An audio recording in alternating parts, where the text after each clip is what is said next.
Indian news analysis के एक नए एपिसोड में आपका स्वागत है। और आज के अपने इस वीडियो में बेसिकली हम बात करने वाले हैं भारतीय वायुसेना के लाइट कॉम्बैट एयरक्राफ्ट तेजस के मार्क 1A वेरिएंट के बारे में। लास्ट के वीडियो में हमने आपसे बात करी कि कैसे तेजस मार्क 1 को LAC के पास डिप्लॉय किया जा रहा है, जहां पर राफेल और तेजस की जोड़ी चाइना के एग्रेशन को काउंटर करने के लिए तत्पर रहेगी और मिराज 2000 और मिग-29 की फ्लीट को ये सपोर्ट भी प्रदान करेंगे। लेकिन आज की खबर काफ़ी ज़्यादा इंटरेस्टिंग है, क्योंकि तेजस मार्क 1A के डेवलपमेंट की जो समय सीमा है वो अब सामने आ चुकी है। हमको पता चल चुका है कि अंतिम एयरक्राफ्ट भारतीय वायुसेना को कब मिलने वाला है। इसके अलावा एक बोनस न्यूज़ भी है तेजस को लेकर के, जो इस वीडियो के अंत में आपको मिलने वाली है। तो चलिए शुरू करते हैं आज का अपना ये वीडियो। अगर अभी तक आपने चैनल को सब्सक्राइब नहीं किया है तो सब्सक्राइब कर लीजिए, क्योंकि डिफेंस रिलेटेड खबर्स आपको दिन भर यहाँ पर मिलती रहती हैं।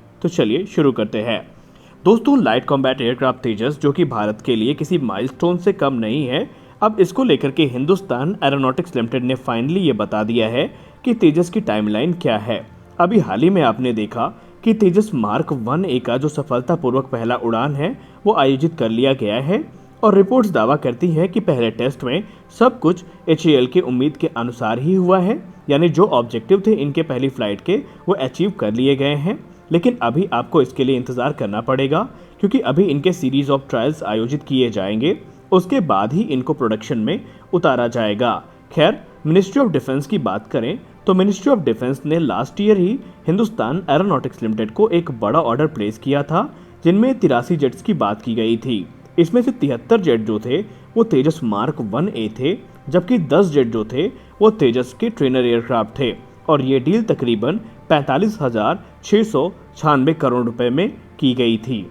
अगर हम बात करें तेजस मार्क 1A की, तो ये मार्क 1 से कहीं ज़्यादा एडवांस है, क्योंकि टोटल इसमें 43 इम्प्रूवमेंट्स करी गई हैं, और इसमें से बहुत सारे डेड वेट्स को भी हटाया गया है, जिसका अर्थ ये है कि डेड वेट हटने के कारण ये जहाज़ अब पहले से ज़्यादा जो वेपन है उसको कैरी करने में सक्षम होगा। वहीं बताया ये भी जाता है कि इसमें 2 अतिरिक्त हॉट पॉइंट्स को भी इंट्रोड्यूस किया गया है, जहां पर ये अलग अलग मिसाइल्स को कैरी करने में सक्षम होगा। आपको हम बताना चाहेंगे कि तेजस मार्क 1 के साथ एक सबसे बड़ी समस्या थी उनकी मेंटेनेंस को लेकर के, और अक्सर ये रिपोर्ट आती रहती थी कि उनको मेंटेन करने में काफ़ी दिक्कतों का सामना करना पड़ रहा है। तो हिंदुस्तान एरोनॉटिक्स लिमिटेड ने मार्क 1A के साथ इस चीज़ का ध्यान रखा है, और हिंदुस्तान एरोनॉटिक्स लिमिटेड का ये मानना है कि उन्होंने इसकी मेंटेनेंस को अब काफ़ी ज़्यादा आसान बना दिया है, और कुछ पार्ट्स तो ऐसे हैं जिनको तुरंत इंटरचेंज किया जा सकेगा। आपको हम ये भी बताना चाहेंगे कि शुरुआती जो तेजस मार्क 1A आएंगे ये इजरायली रेडार से इक्विप होकर के आएंगे,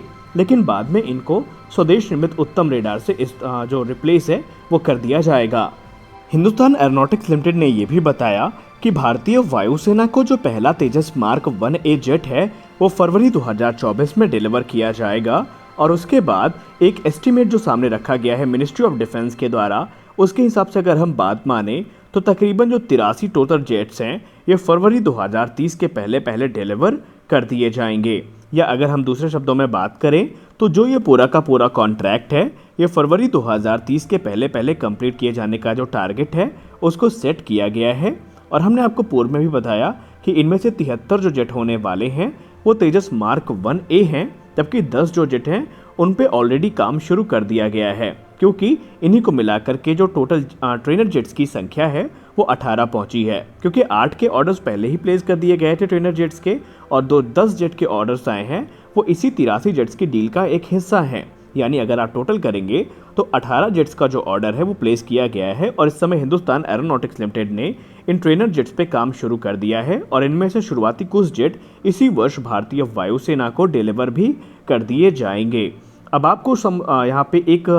न्यूज़ चौंकाई होगी, क्योंकि अभी तक तो आपको यही बताया गया था कि भारतीय वायुसेना को 2028 तक ये सारे जेट मिल जाने थे। तो ये एक एस्टिमेटेड टाइम है, और एस्टिमेटेड टाइम का मतलब ये है कि ये जो टाइम है ये कम भी हो सकता है, और 2030 से ज़्यादा तो ये नहीं होने वाला है, और ये एक एक्सटेंडेड टाइम भी आप इसको कह सकते हैं। लेकिन यहाँ पर गवर्नमेंट ऑफ इंडिया ने एक और ख़ास चीज़ करी है जो कि काफ़ी ज़रूरी है। जो टाइमलाइन है उसको काफ़ी स्ट्रिक्ट रखने के लिए कहा गया है, और किसी प्रकार की डिले हिंदुस्तान एरोनॉटिक्स लिमिटेड के द्वारा नहीं की जाएगी। इस चीज़ को लेकर के भी HAL ने इंश्योर कर दिया है क्योंकि उनका ये मानना है कि तैयारियां पूरी तरीके से हो चुकी हैं और अब इसमें डिले की कोई संभावना नहीं है। आपको यहाँ पर पता होना चाहिए कि तकरीबन 50% जो तेजस के कंपोनेंट्स हैं वो मेड इन इंडिया हैं और जो कुछ बाकी के कंपोनेंट्स हैं उनको इंपोर्ट किया जाता है। जैसे कि अगर हम मौजूदा समय में बात करें तो एयरक्राफ्ट में तकरीबन 344 अलग अलग प्रकार के सिस्टम्स का इस्तेमाल किया गया है, जिनमें से 210 जो सिस्टम्स हैं वो तकरीबन इंडिजिनस हैं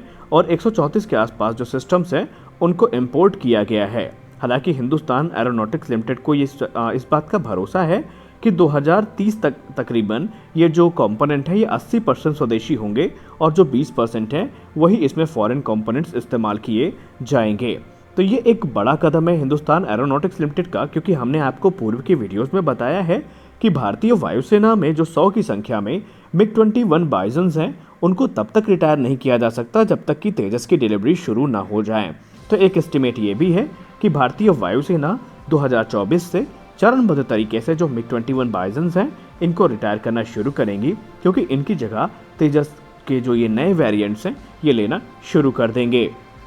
अब आइए बात कर लेते हैं उस बोनस रिपोर्ट के बारे में जिसके बारे में हमने इस वीडियो के शुरुआत में ही बात करी थी और हमने आपसे कहा था कि इसी वीडियो में आपको तेजस के संबंध में एक बोनस रिपोर्ट भी सुनने को मिलेगी। तो चलिए जान लेते हैं वो क्या है। दरअसल भारत के top experimental test pilot group captain Harshvardhan Thakur sir ने हाल ही में एक फ़ोटो ट्विटर पे शेयर करी है, जिसको लेकर के ये माना जा रहा है कि हिंदुस्तान एरोनॉटिक्स लिमिटेड ने हाल ही में लाइट कॉम्बैट एयरक्राफ्ट को लेकर के इंडोनेशिया के जो ऑफिशियल्स हैं उनको ऑफिशियल ब्रीफ किया है और इस पूरे फाइटर जेट प्रोग्राम के बारे में संक्षिप्त रूप से बताया है। बताया ये भी जा रहा है कि तकरीबन डिफेंस जो ऑफिशियल्स हैं उनको इस एयरक्राफ्ट के बारे में बारीक से बारीक जो जानकारियां हैं वो देने की कोशिश करी गई हैं और ये समझाने की कोशिश की गई है कि कैसे भारत का लाइट कॉम्बैट एयरक्राफ्ट तेजस उनकी रिक्वायरमेंट्स को पूरा कर सकता है और अगर वो इसको कंसीडर करते हैं तो उनको क्या क्या फ़ायदे होंगे इसके बारे में भी उन्हें बताया गया है। खैर, अगर हम इंडोनेशियन एयरफोर्स की बात करें